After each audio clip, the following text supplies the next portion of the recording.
Hello everyone, welcome to my channel study table. इस video में हम लोग वेस्ट बंगाल बोर्ड के ज्योग्राफी के चैप्टर 1 को देखने वाले हैं। पहला पॉइंट है एंडोजेनेटिक प्रोसेस, यानी अंदरूनी फोर्सेस के जरिया ज़मीन के ऊपरी हिस्से में बनने वाले लैंडफॉर्म्स को एंडोजेनेटिक प्रोसेस कहते हैं।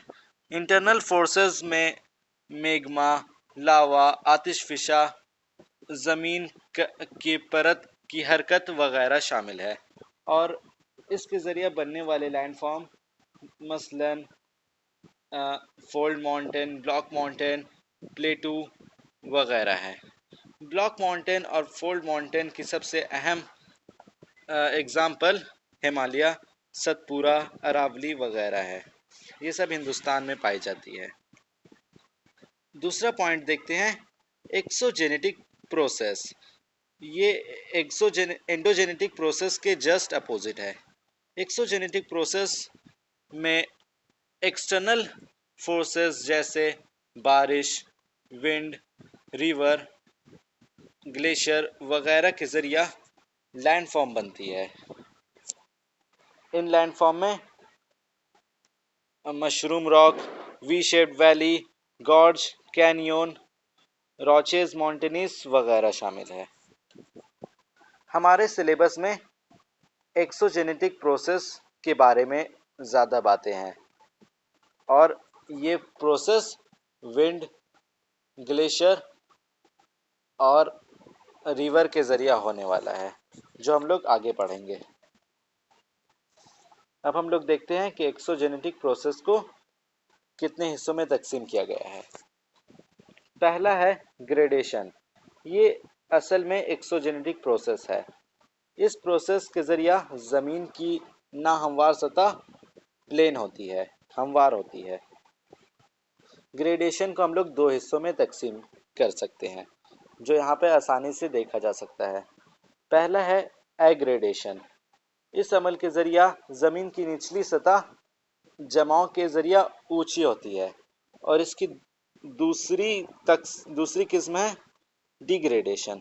इस अमल के ज़रिया ज़मीन की ऊंची हिस्से कटाव के ज़रिए नीचे होती है। ये जस्ट अपोजिट है एक दूसरे के। डिग्रेडेशन को चार हिस्सों में तकसीम किया गया है।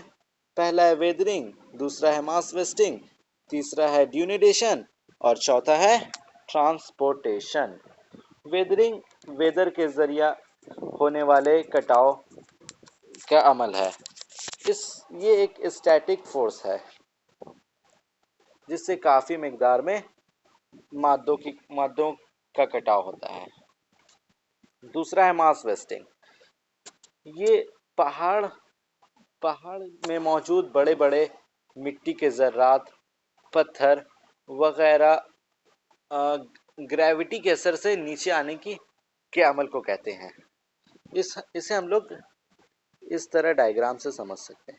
ये पहाड़ है, यहाँ मादा है, बड़े बड़े पत्थर हैं जो ज़मीन पर आ रहे हैं ऐसे। इस अमल के ज़रिया कटाव काफ़ी मिकदार में होता है। ठीक है। इसके बाद है ड्यूनिडेशन।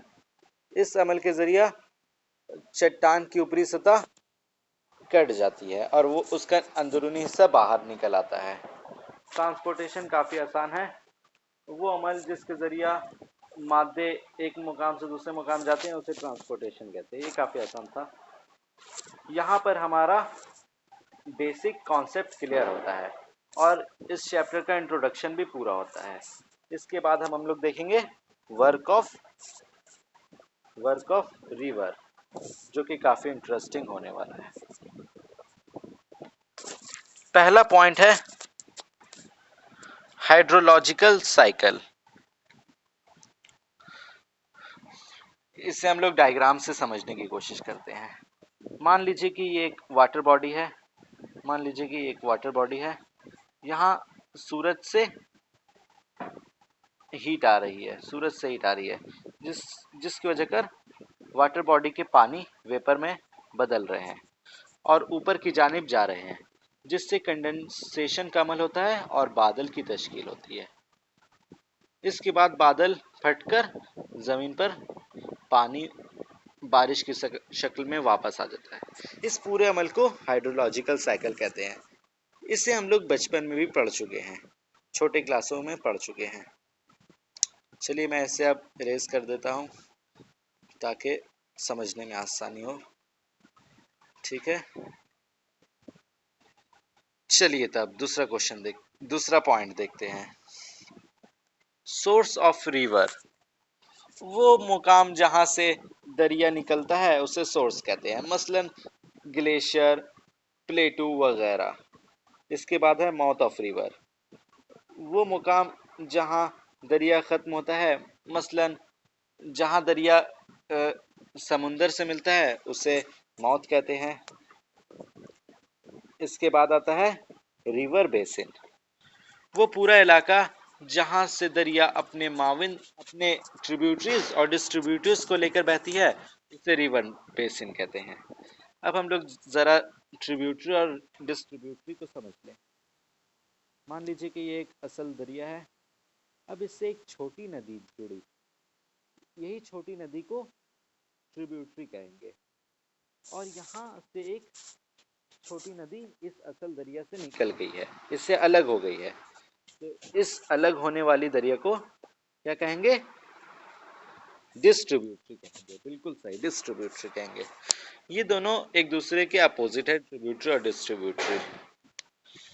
ठीक है, अब दूसरा पॉइंट देखते हैं, इंटरफ्लू। जब दो रिवर सिस्टम के दरमियान एक बुलंद सतह आ जाती है, बुलंद जमीन आ जाती है, उसे इंटरफ्लू कहते हैं। यहाँ एक बात गौर की है कि दो रिवर सिस्टम कहा गया है, क्योंकि ये कंफ्यूजिव है, जो कि काफ़ी मिलता जुलता है वाटर डिवाइड से। आपको कंफ्यूजन बिल्कुल नहीं रखना है, वाटर डिवाइड को आप गौर से सुनिए। जब दो रिवर बेसिन, यहाँ पर रिवर बेसिन आ रहा है और वहाँ इंटरफ्लू में रिवर सिस्टम आ रहा था, वाटर डिवाइड में दो रिवर बेसिन के दरमियान वाक़ बुलंद सतह को वाटर डिवाइड कहते हैं।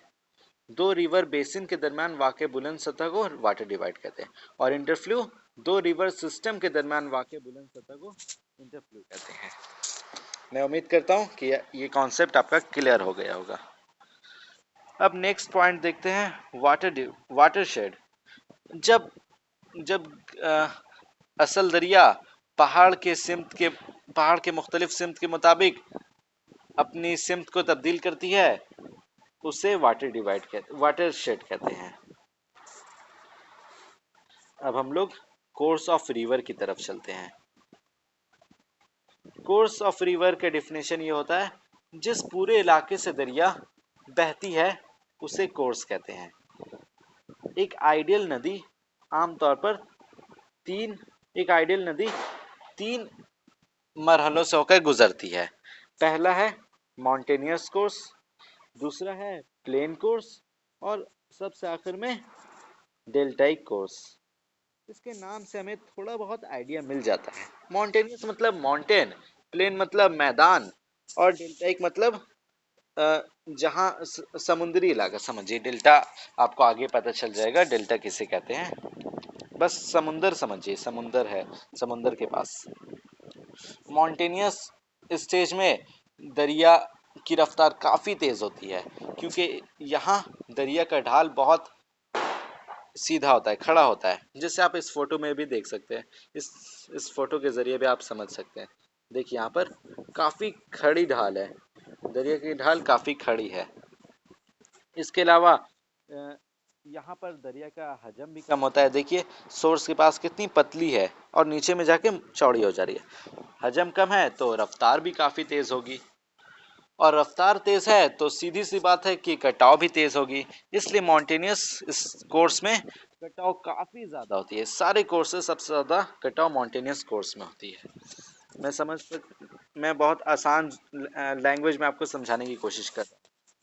इसके बाद मॉन्टेनियस कोर्स से उतरकर दरिया मैदान में आ जाती है, जैसा कि आप यहाँ पर देख सकते हैं। मैदान यहाँ पर ऐसे बना हुआ है, मैदान में आ जाती है। ठीक है, यहाँ पर दरिया की रफ्तार मुकाबलतन यानी मॉन्टेनियस स्टेज से कम होती है और डेल्टाइक स्टेज से थोड़ा ज़्यादा होती है, कम होती है।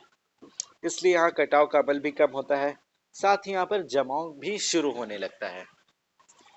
जैसे दरिया जो ऊपर से लाई है मादा को, उसे जमा भी करने लगती है थोड़ा बहुत। और आखिर में डेल्टाइक कोर्स, इस कोर्स में दरिया का हजम काफी ज्यादा होता है, जिसकी वजह कर वो उसकी रफ्तार में कमी वाक़ होती है और वो अपने साथ लाए हुए मादों को अपने अपने दामन में जमा कर देता है, अपने मौत में जमा कर देता है, अपने मौत में जमा कर देता है और डेल्टा की तश्कील करता है।